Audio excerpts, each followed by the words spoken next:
you up in a meat grinder, and the only thing that comes out that's left of you is your eyeball, probably dead.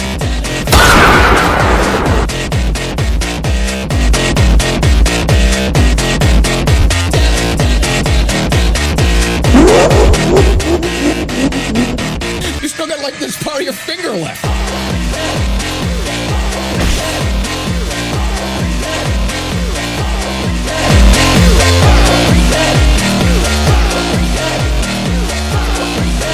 If somebody were to like push you into a meat grinder, if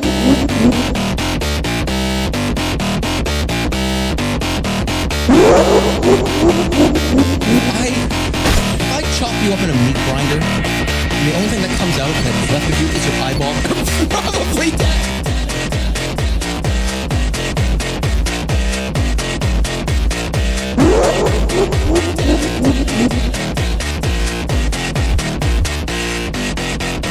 You still got like this part of your finger left.